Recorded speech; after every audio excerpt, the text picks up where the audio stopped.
The text came through at 6:47 a.m., right as Marcus was tying his shoes for his paper route. He was 12, responsible beyond his years, and had been delivering newspapers for 8 months to save for a bike. I watched him check his delivery bag twice, making sure every paper was accounted for. My sister Jennifer's message sat on my phone screen, cold and calculated. Our family group chat had been buzzing for weeks about the SeaWorld trip. Spring break. All the cousins together. A tradition we'd maintained for 5 years. Except this year apparently my son wasn't welcome. "Mom, I'm heading out," Marcus called from the door. "Be safe, sweetie. Text me when you're halfway done." He nodded and disappeared into the pre-dawn darkness. That kid never complained. Never asked why his cousins got new gaming systems while he saved quarters in a jar. Never questioned why we lived in a modest apartment while Jennifer's family had a 5-bedroom house in the suburbs. I picked up my phone and read the message again. The group chat had gone silent after Jennifer's text. My mother hadn't responded. My brother David hadn't jumped in to defend us.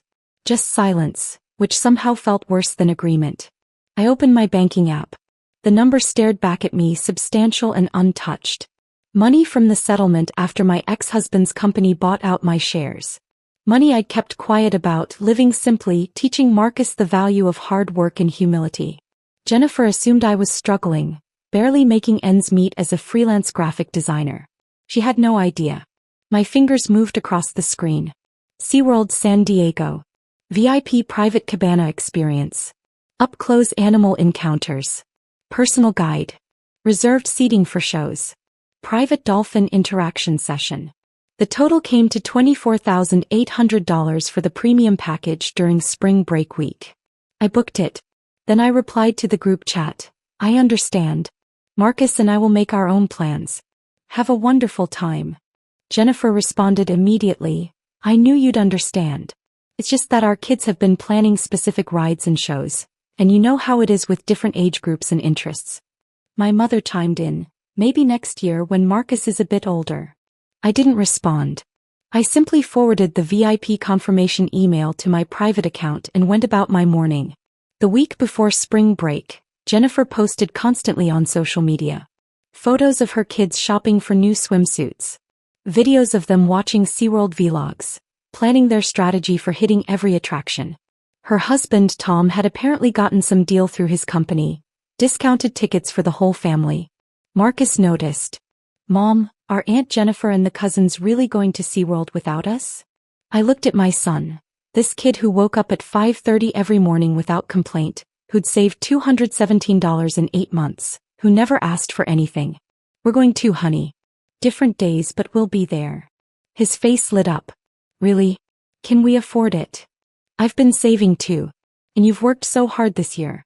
You deserve something special." The night before our trip I packed carefully. I'd purchased new clothes for both of us. Nothing flashy but quality items. Marcus had been stunned when I told him to take the week off from his paper route. His manager had been understanding, even impressed that a 12-year-old was so dedicated. We flew out Monday morning.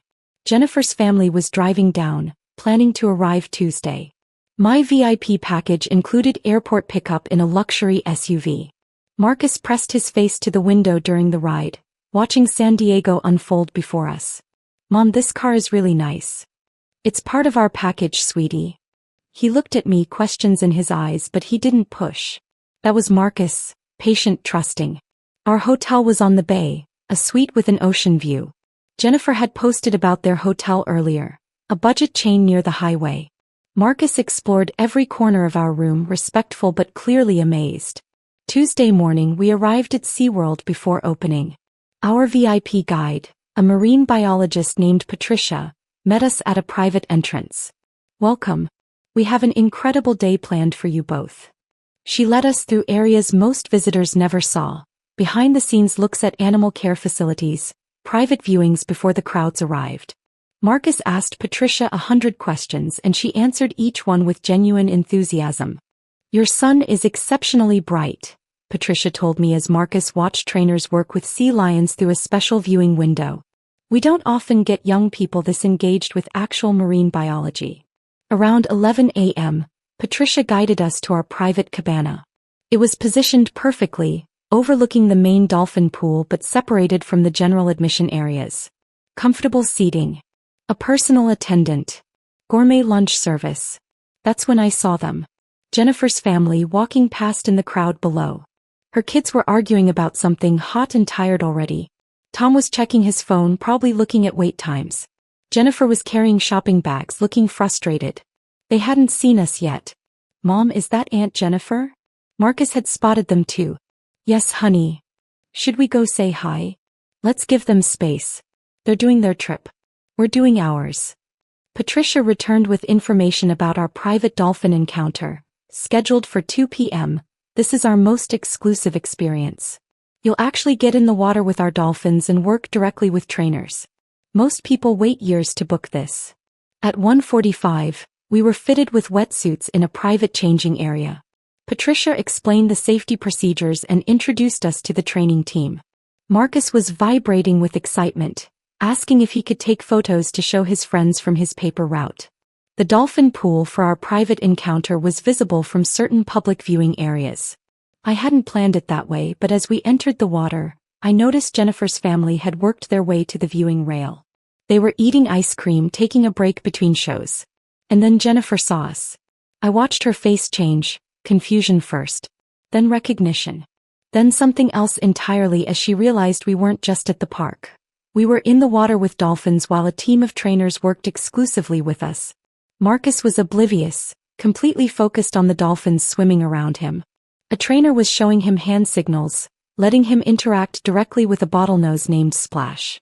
My son's face held pure joy. Jennifer grabbed Tom's arm, pointing. Her kids noticed next, pressing against the rail. I could see Jennifer's mouth moving, probably trying to figure out how we were down there. Patricia stood beside me in the water. Your son is a natural. Look how calm he is. The dolphins respond to that energy. He's learned patience from his paper route, I said loud enough that my voice might carry. Up at dawn every day, rain or shine, teaching him responsibility. One of the trainers let Marcus help feed Splash. The dolphin responded beautifully and Marcus laughed, the sound echoing across the pool. Jennifer was on her phone now, probably texting me. I'd left my phone in the locker. Our encounter lasted 90 minutes. A private photography session. An educational component. Even a moment where Marcus got to give Splash commands and the dolphin performed perfectly. The trainers applauded. As we exited the pool, dripping and happy, Patricia guided us toward the private changing rooms. We had to pass near the public viewing area. Jennifer was waiting. What are you doing here? I wrapped a towel around Marcus. Having a wonderful time. The VIP experience has been incredible. VIP? You said you couldn't. The group chat, you made it sound like. I said Marcus and I would make our own plans. This is our plan. Tom was staring at the trainer badges Patricia and her team wore. This is the private encounter program. This costs $24,800, Patricia said cheerfully, professional but clearly picking up on the tension. One of our most exclusive offerings. Your sister-in-law booked months ago. Very fortunate to get spring break availability. Jennifer's kids were whining now, asking why Marcus got to swim with dolphins. Tom was doing mental math, probably comparing it to their entire vacation budget. But you're a freelance designer, Jennifer said weakly. You live in that apartment. Marcus delivers newspapers. He does deliver newspapers. At dawn. Every single day. Because I'm teaching him that money isn't everything. But when you have it, you can choose to use it meaningfully. Kept my voice level calm. We live modestly because those are our values, not our limitations. Marcus emerged from the changing room, hair still damp, wearing the complimentary VIP program shirt. He saw his cousins and waved. Hey, this place is amazing. Did you guys see the orcas yet? Jennifer's oldest mumbled something about the lines being too long. We have reserved seating for the orca show at 4. Patricia said, checking her tablet. Front row, private section. Would you like to head there early to meet the training team? Yes, please. Marcus was already walking with Patricia, then stopped. Mom, are you coming? Right behind you, sweetie. I started to follow, then turned back to Jennifer. Your text said Marcus wouldn't fit in. That our kids planned this for months and he just didn't belong. I let that hang in the air. You were right. He doesn't fit in with entitlement. He fits in with people who work hard, stay humble, and appreciate what they have. I didn't mean, Jennifer started. You did mean it. You meant exactly what you said. You assumed that because we live simply and Marcus works hard, we couldn't afford to be included. You decided for us. I adjusted my bag. Marcus will remember this trip forever. Not because of the money spent, but because he learned that hard work and character matter more than showing off. I hope your kids learned something valuable this week too. Tom put his hand on Jennifer's shoulder as I walked away. I heard him say quietly, I told you not to send that text. The rest of our day was spectacular. The orca show from our reserved section. A private sea lion encounter. Dinner at the park's premium restaurant, where the chef came out to meet Marcus and talk about sustainable seafood. Patricia stayed with us until closing, making sure every moment was perfect. As we rode back to our hotel, Marcus was quiet, processing everything. Mom. Yes, honey. Aunt Jennifer didn't want me to come on the family trip, did she? I took a breath. No, sweetie. She didn't. Because she thought we were too poor? Something like that. He was quiet for another moment. But we're not poor. No, we're not. But we also don't need to prove that to anyone.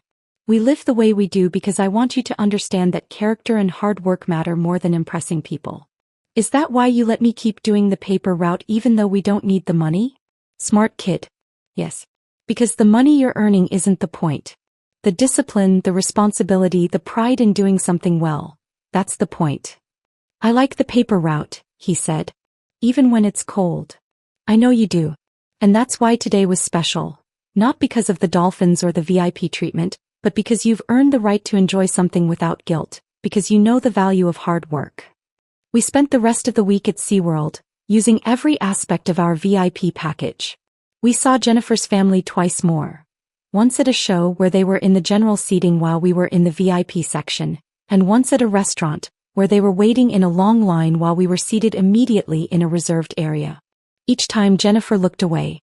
Her kids stared. Tom nodded at me once, a gesture that might have been respect or might have been embarrassment. Marcus never gloated. Never mentioned it to his cousins. He just enjoyed the experience with the same quiet gratitude he brought to everything else. On our last day, Patricia gave Marcus a certificate and a special photo book documenting our encounters.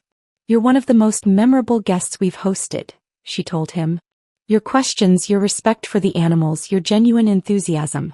Please stay curious about marine biology. On the flight home, Marcus studied every photo and read every educational card Patricia had given him. Mom, thank you. This was the best trip ever. You're welcome, honey. You deserved it. My phone had 43 unread messages. Most were from Jennifer, progressing from confused to defensive to something that might have been apologetic. A few were from my mother asking what was going on. One was from David, heard about SeaWorld. Jennifer's kids won't stop talking about Marcus's VIP experience. Maybe next time include the whole family. I didn't respond to any of them. When we got home, Marcus asked if he could start his paper route again the next morning. Already? Don't you want a few days off? The customers depend on me, Mom. I told them I'd only be gone a week. That night I updated my will, setting up a trust that Marcus would access at 25, money for college, for his future, for whatever dreams he wanted to pursue. But until then we'd keep living in our modest apartment. He'd keep delivering papers. We'd keep living by our values. Jennifer's text sat in my phone unanswered. Your son won't fit in at SeaWorld. He was right. He didn't fit in with her version of family. He fit in somewhere better. With people who measured worth by character, not by showmanship. And I'd never been more proud of that fact in my life. Marcus was up at 5:30 the next morning, ready for his route. I made him breakfast and watched him head out into the dawn, responsible, humble, and kind. My phone buzzed. Jennifer again. Can we talk? I'm sorry. I was wrong. Maybe someday. But not today. Today I was just grateful for my son, who knew the value of hard work, who appreciated every gift, who stayed kind even when others